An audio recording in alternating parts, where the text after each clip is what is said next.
I am, if you can hear Oh, me. yes, I can hear you perfectly. Welcome, welcome, Craig Salmon from the beautiful Bay of Islands and the extremely wonderful Bay Bush Action Project. And we'll find out more about why they are extremely wonderful a bit later. Over to you, Craig. Oh, kia ora, and thanks for having me on the webinar to explain the Ngahere Ora field trial that we undertook last year. I just want to say a quick thanks, 92, to this beautiful award that was given to us on Thursday night, and really appreciate the support that Kiwi Coast has given us over the years. And so thanks very much as a first off. Kia ora tātou, my name's Craig Salmon.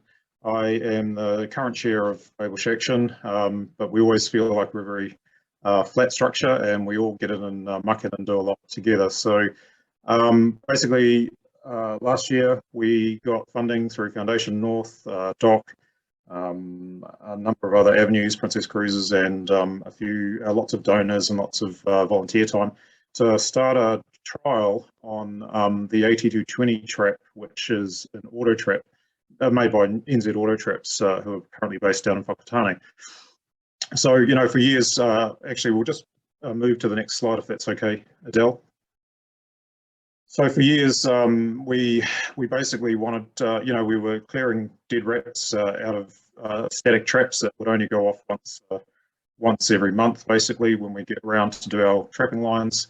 And you'd have one catch and it could have been caught on the first night. So for us, we dreamt of a trap that could, go off multiple times, re-lure itself, reset itself, do a whole lot of whiz-bang things that would save a lot of time and kill a lot more rats for the time that we were spending going around clearing traps. So the chance for a trial on the AT220 was a real godsend, actually. So what we basically wanted to do was to see whether the AT220 could, over a period of 12 months, get possums and rats basically down to around the 5% mark for rat tracking tunnels, and an equivalent BMI for possums of about 35%, which I think equates to around 5%, is my understanding, and try and keep it at that for 12 months. So we're at the last little box there, which is trying to keep things at 5% over the next 12 months. So if we can have the next slide, thanks. So we got Gay Pays from down country to set up a trapping network, basically at 75 by 75. We've got some monitoring lines in there. This is in the heart of the Opor forest where we operate. That's actually, you can see where north is, so I've twisted this around so it fits on a slide better.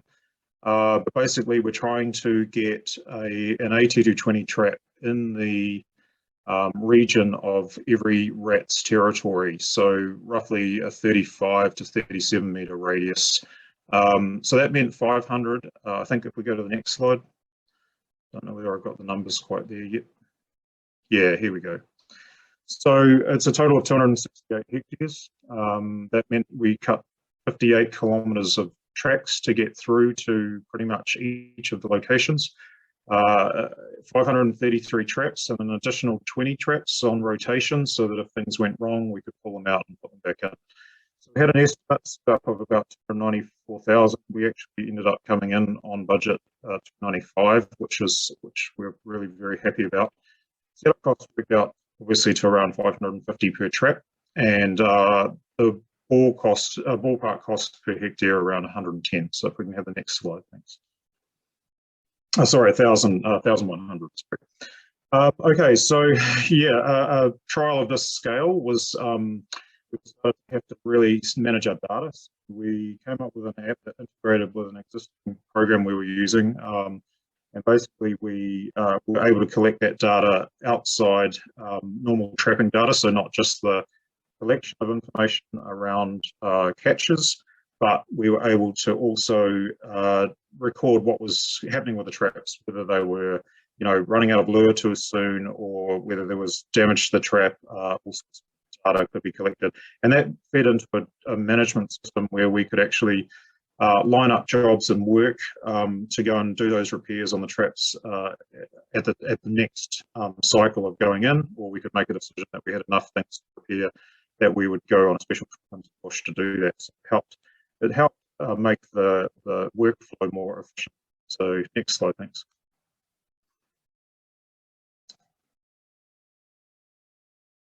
So with the count up, just making sure we weren't doubling up on animals, that we spray painted them. You can see down there the purple rats, which are not punk rats, but they're just Archie spraying them to make sure that we don't count them next time. So one of the things that we were really interested in is whether we knew that the AT220 was very, very good at killing possums. We weren't quite so sure on the rat killing mechanism and whether that would be successful. So it was a really great opportunity to find out whether that would work for both species. So we're yeah, if we could move on to the next slide.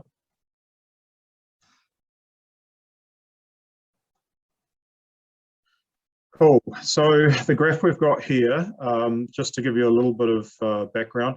So if you're looking at the dark orange, and hopefully this is okay for people that are colorblind, the dark orange is the possum count numbers that we counted underneath the traps. And this is over the period of a year, pretty much through January through to December. So the dark color of the possums each round when we made it through, the lighter color in the orange is rat numbers. So we're up to around 900 rats within the first 2 months.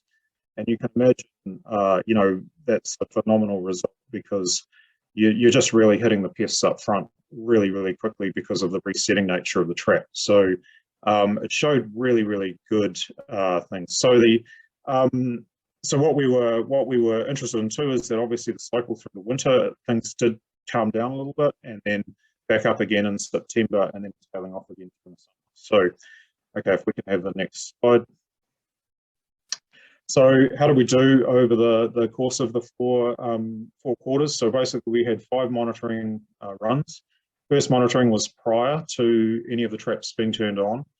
And we had both a control area and a it's a control area. So we used an area of the bush that's getting no pest control and has had no pest control for over 50 years, 30 years. And then obviously we had monitoring lines within the 260 hectares. So we covered areas that were pretty much identical, same type of forest. So we had a very, very good control area to monitor how we were doing. So if we can bang on to the next slide.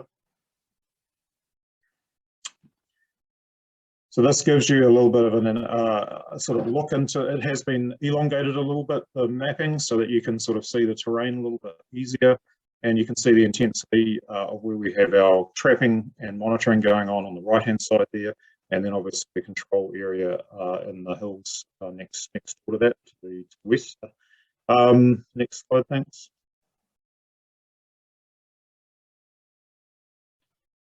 So what we got was, this is a graph. If you look at the first part of the x-axis there, we're basically showing in the lighter color, in the lighter pink, we're showing the possum bite mark index results over time for that year. And the initial one at the start was where possum numbers were.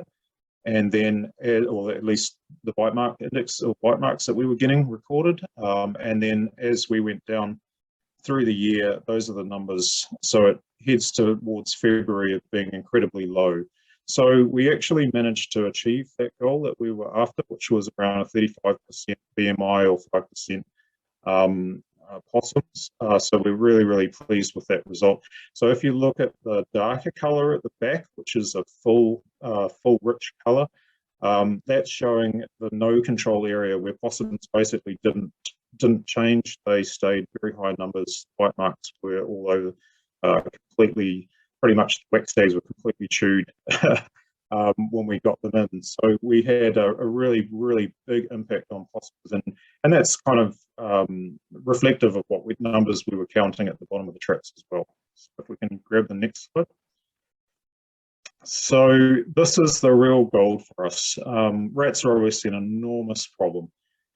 So So in the initial, if you look at the left-hand side of the graph there, those pretty much are the pre-monitoring, and so they're rats running at kind of 55% at the point that we took the monitoring, which was in 2020 in November.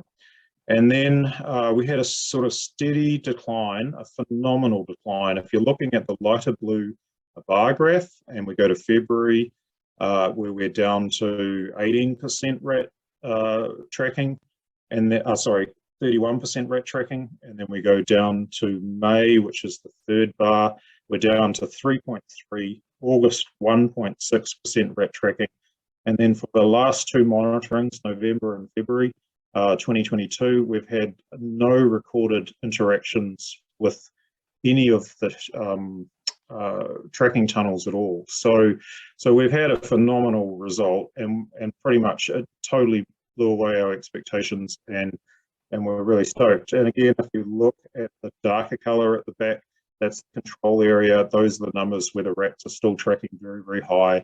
And so it is almost an eradication, actually, of rats in that area. So we are super pleased with that result.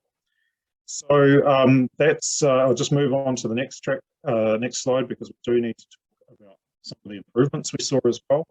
So we had this phenomenal growth in wetter marks on the tracking tunnels for rats. So from almost no recorded wetter marks in the first part of 220 when we took the initial monitoring results, to just a staggering increase up to nearly 60% over that period. There was also, interestingly, an increase in, to a degree, in the lighter green at the back.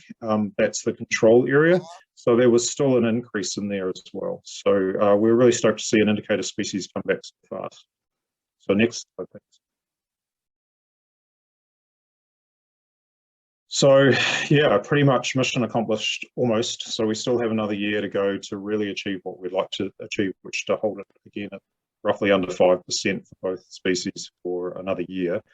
One of the beautiful, colourful moments of this whole field trial was this fantastic photo of the kiki flower, tawhara, I think the Māori name is, and it's very, very rare to see that. And one of our trappers who was going in and checking traps for that for the first time, it's the first time I've seen it in the forest as well. So that's in the heart of the Ngahere Ora project. Absolutely wonderful to see that coming back. Our trapper took that back to the Kaumatua and Kuia and showed them, and they hadn't seen it for 35 years. So it was such a wonderful result. It's more than just killing pests. It's actually about what we're saving and what comes back in the forest and what we didn't know was there. So it's a wonderful, wonderful, wonderful thing. So if we can move to the next slide. So part of the test too, we're just checking the AT220 reliability. So we did have issues. It wasn't all plain sailing. We had a lot of work to get into, coming in different ways.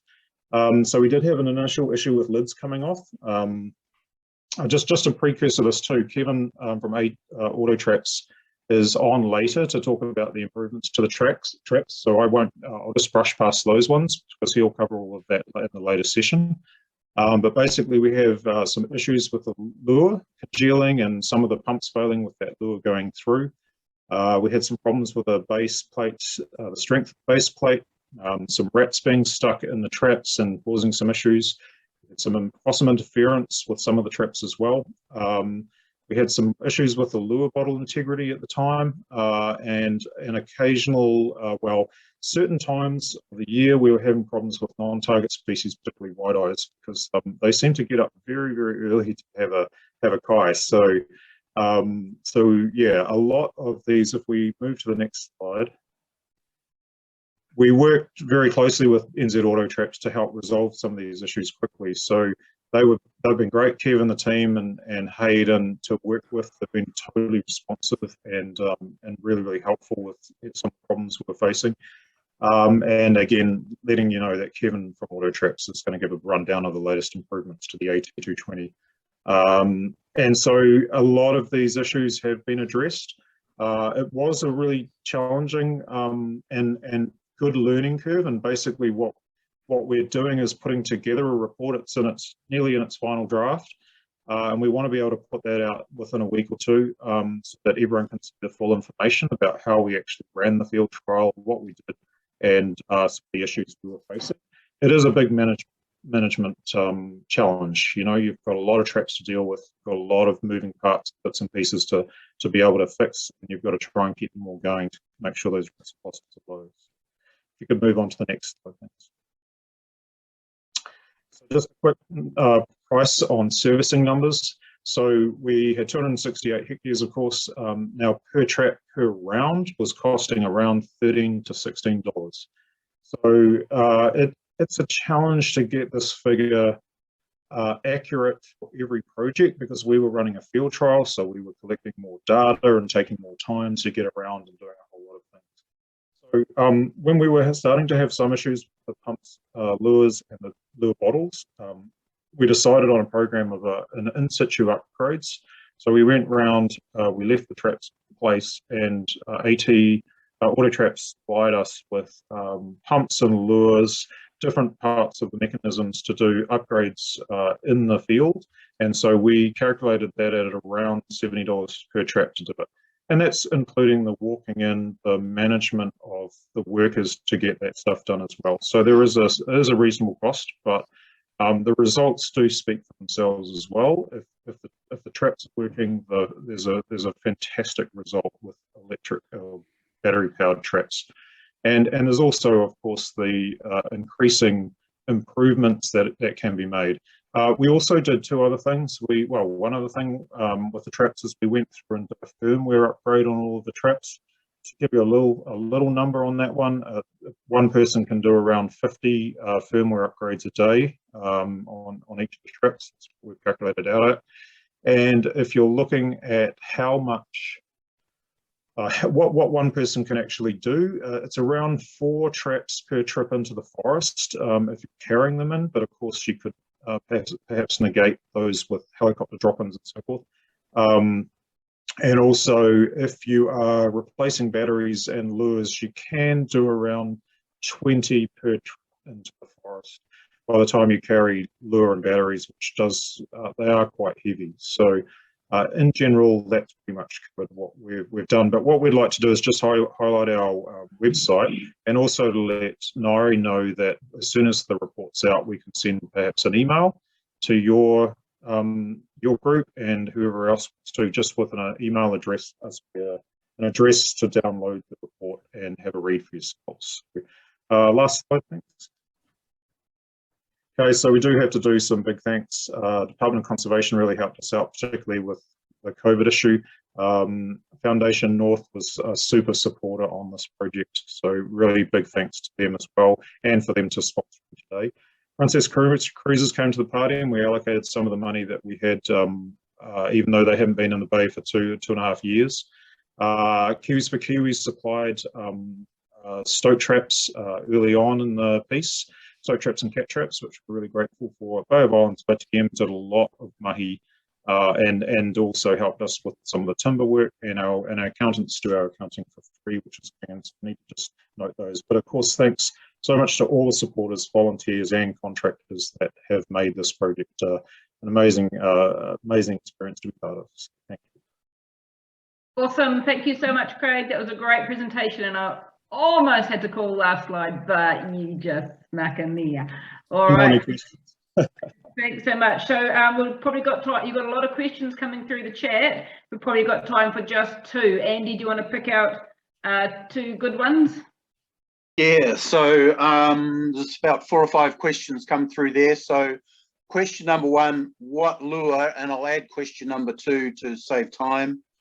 Have you done a trial versus bait stations? What lure and comparison versus bait stations, Craig? Sure. So the lure we use is, my understanding, it's an egg male lure that was supplied by Auto Traps. So Kev will be able to confirm some of that information later. And so that, yeah, that had clearly attracted both rats and possums. And so, yeah, it's a very, very good lure. We hadn't had any, interestingly, we didn't have any records, or at least visible records of stoats being caught, but we did catch one cat as far as we're aware. So, so it's interesting, but it does seem to target this particular rat and possum species quite well. So yeah, it seems to be a good taste for them. Again, Kev will possibly talk about some of the improvements in the lure that they're working on. So now the other one is, have we compared it to bait stations? No, we haven't. However, the original plan, we do have some bait station work going on, so we are looking at being able to do that in the equivalent forest.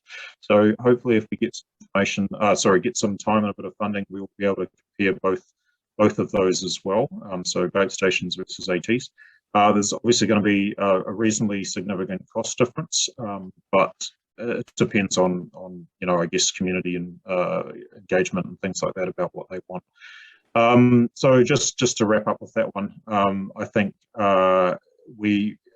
when we built this whole network, it was actually based on a bait station principle of 75 meters by 75 meters that have been developed by David Payne, and he's operated as a pest control contractor now, I think, and also someone who was working in Western Bay Plenty Council down there doing this thing. So we based it on that model. He was getting good stations, so we applied the AT220 to that.